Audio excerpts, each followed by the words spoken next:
Since narcissists see their kids as little other than an extension of themselves, they would do anything necessary to impede their growth into self-sufficient adults. At a young age, something that approaches a completely functional human being would be obstructed. Since freedom means their children will inevitably quit, and leaving means losing power, they will try all they can to avoid this. They'd prefer their children were reliant for the remainder of their lives than see them thrive on their own. Number 1. What narcissists say of their offspring. Only if they stand to profit directly from their children's progress would narcissists continue to see them thrive. It may be material riches, but they would choose anything that elevates their personal prestige, such as strength and control. They don't see their children as individuals, rather, they see them as extensions of themselves, as previously said. An incentive for their kid is often a reward for them. This is not to be confused with the pride that parents experience as a consequence of their child's successes in life. When the parents are genuinely happy for someone else's success, especially if that someone is their child, it isn't genuine delight in seeing someone realize their dreams and ambitions. Number 2, it's close to winning the draw. Narcissists assume that the whole universe revolves around them. That someone is on the alert for an opportunity to exploit someone else. A never-ending predator-prey game in which all you can do is expect to be the attacker more frequently than the prey. And if you excel, you would have had a happy life. A life with a reptilian brain, of which their own children are just a part of the game. There is no clearer knowledge of what it requires to move over one's existence to another. And they have no idea that their children live on their own. They are unable to link all of their acts to a result due to a lack of empathy. Anything that goes wrong has nothing to do with them. Anything that goes wrong with their life is due to circumstances and other people. Every achievement, whether it comes as a consequence of their decisions or someone else's, such as their child's, is focused solely on their own merits. Number 3. Why do they disregard their children's accomplishments? Another choice for parents is to disregard their child's achievement. They would behave as though it never was, particularly if they don't see any value from it. What's in it for me? Since admitting it will imply relinquishing power. They know which buttons to press as the child's parent to keep power. They would either neglect or sabotage their child's progress if they do not see a clear benefit from it.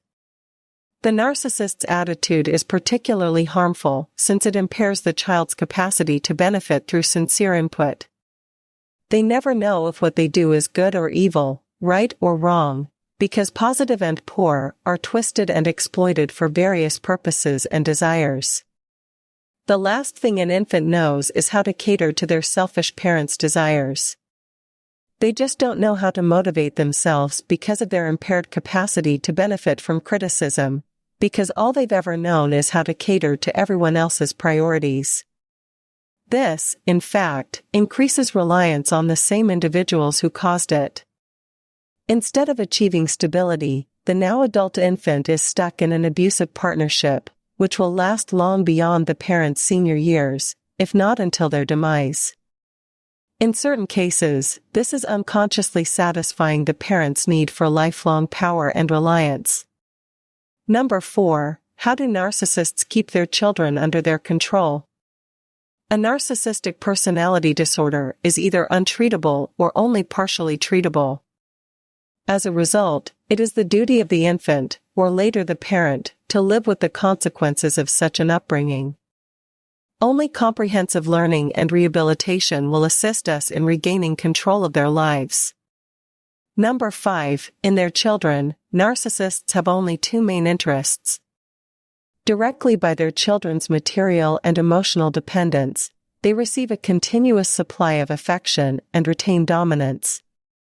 Directly through their children's progress in adulthood, maintain a center of publicity and improved self-image. Children are seen as things, similar to automobiles and buildings, that do not function as distinct entities.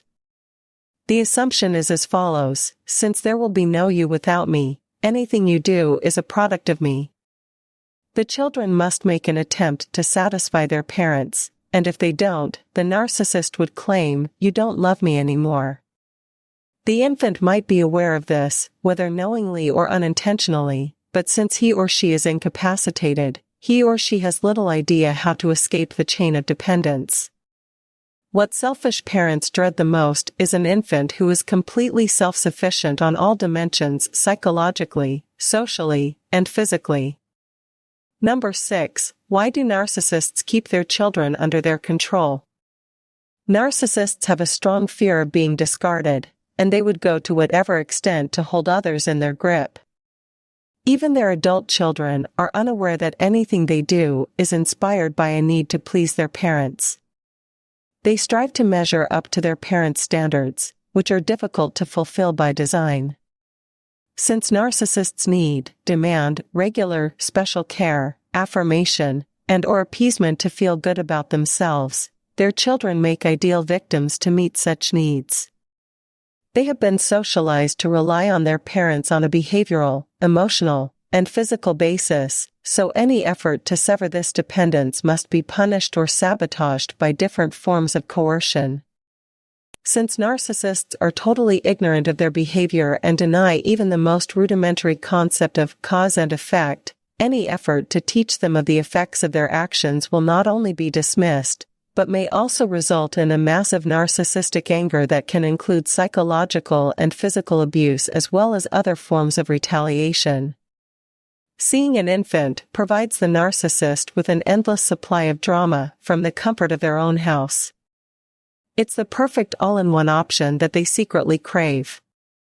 A utterly dependent, subordinated human being with little or no expertise that lacks the ability or intelligence to defend themselves against the violence they are subjected to. Part of their tactic is to shatter all clear understanding of truth. Whatever is nice today might be bad tomorrow. None to be clung to or relied upon. They'll try whatever they can to demolish whatever sort of help system the kid has put in place. They will rather risk their child's freedom than see them succeed and integrate in a way, because they are terrified of losing their influence and control.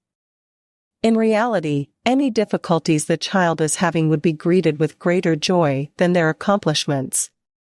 Some sort of accomplishment could jeopardize their position of power, so they'd rather see their child lose than enjoy a success they can't manage. Even their most severe retaliations for losing attention and power are merely attempts to reclaim energy. It is much more necessary to them to retain leverage than it is to relinquish their primary source of influence. Their distorted thinking prohibits them from seeing that people do not respect them because of their grandiose personality, but rather despise them because they are defenseless. Number 7. What is the best way to describe the behavior of narcissists? Depending on the nature of their condition, narcissists can take pride in their children's helplessness, as well as the helplessness of everyone who relies on them in general. Their lack of understanding causes them to express little regret for ignoring other people's pain and difficulties. When you respond to your own child's achievements with envy rather than pleasure, with subversion and self-interest rather than encouragement, it's only understandable if you place things in context. A personality disorder is a disease, and an illness is an out-of-balance condition of an individual. Looking at things from this angle allows it possible to stop being enraged and violent towards those who suffer from such a disease.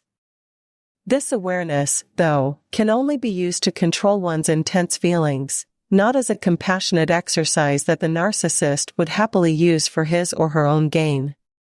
It's the ultimate vortex that their children keep falling into. The empathy of their children leaves them imprisoned forever. They keep returning to give it another chance, only to be exposed to the same violence they've been subjected to for the majority of their lives. Therapists are well aware that the best path out of this dark cycle is to either end the friendship or reduce interaction to the point that the narcissist will no longer mess with one's existence. Of course, this is only the beginning.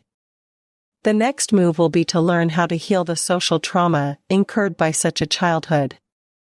It'll be a long and rocky path, but even the distant prospect of leading a regular life should be enough to inspire you to pursue. To sum things up, talking about narcissists often comes off as cold, distant, and also compassionate to others. But the fact is that what one ever does is explain a narcissistic personality disorder sufferer's behavioral pattern.